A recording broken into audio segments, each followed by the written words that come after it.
안녕하십니까. DA 성형외과 전문의 이동찬입니다. 간혹 이제 윤곽수술이 많이 자르면 더 작아질 거다라고 생각하시는 분들도 있고요.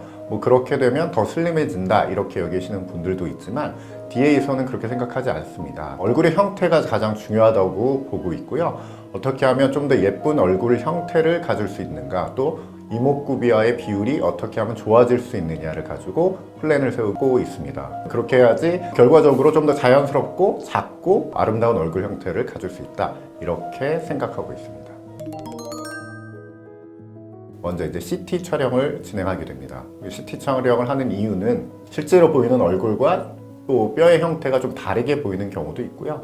또 뼈가 어떤지, 크기가 어떤지, 또 신경의 높이가 어떤지에 따라서 수술할 수 있는 한계와 어떤 플랜을 세워야 될지가 달라지기 때문에 CT 촬영을 진행하게 됩니다. CT 촬영을 진행한 후에는 이제 원장님들과 상담을 하게 될 거고, 상담을 진행하고 만일 수술을 결정하시게 되면 수술이 가능한 몸의 상태인지 보기 위해서 여러 가지 내과적 검사를 진행합니다. 네, 물론입니다. 저희 모든 수술방에 CCTV가 다 배치되어 있고요. 24시간 운영이 되고 있습니다.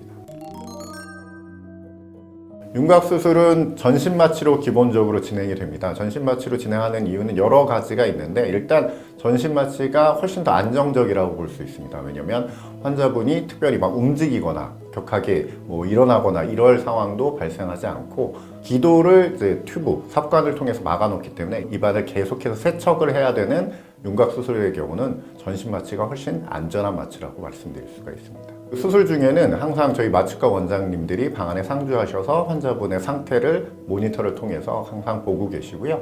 만일에 어떤 상황이 발생하거나 환자분의 상태가 변하면 거기에 적절한 마취약이라든지 아니면 기타 다른 약제를 통해서 환자분을 안정시키는, 그렇게 안전한 장치들을 마련하고 있습니다.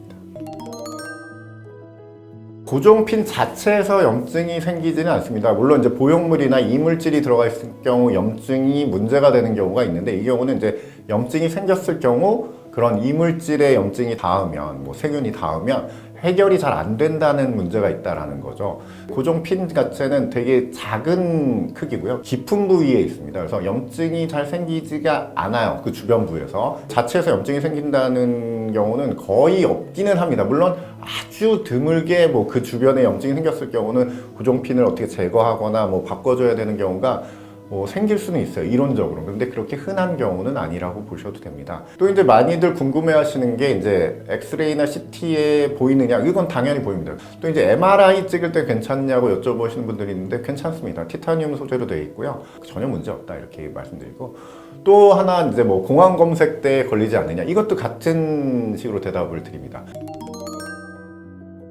윤곽수술의 부작용 중에 특이한 부작용 중에 하나라고 볼 수 있습니다. 물론 모든 수술은 수술 후에 감각이 떨어지는 현상을 겪는데, 깊은 부분을 수술하는 윤곽수술이나 아니면 가슴 수술 같은 경우는 생각보다 이제 감각이 저하되는 시간이 좀 긴 경우가 되게 많습니다. 특히나 이제 윤곽수술 같은 경우는 이제 특정 신경이 노출이 되기 때문에 그 부분에 손상이 되면은 실제로 영구적으로 감각이 떨어지는 경우가 발생할 수는 있어요. 다만 그거는 흔한 경우라고 볼 수는 없습니다. 그거는 엑스레이 CT에서도 보일 만한 부분이기 때문에 체크가 되는 부분이고요. 그렇지 않더라도 아까 말한 대로 감각이 조금 떨어지는 경우가 되게 흔한 일입니다. 그리고 그게 회복돼서 정상 감각화 되는 데는 시간이 꽤 길어요. 평균적으로 한 6개월 정도를 보셔야 된다고 생각하면 되고요.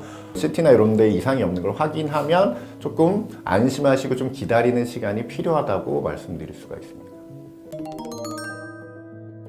윤곽수술 후에 이제 중요한 사후 관리가 이제 붓기를 어떻게 하느냐가 제일 중요한 부분이라, 저희 같은 경우는 레이저 관리가 있고요. 그 다음에 초음파를 통해서 조금 더 붓기를 빨리 빼는 거, 또 이제 고주파 치료를 통해서 조금 더 붓기를 완화시켜주는 이런 방법들을 통해서 조금이라도 붓기 완화에 도움이 되는 방법들을 해드리고 있습니다.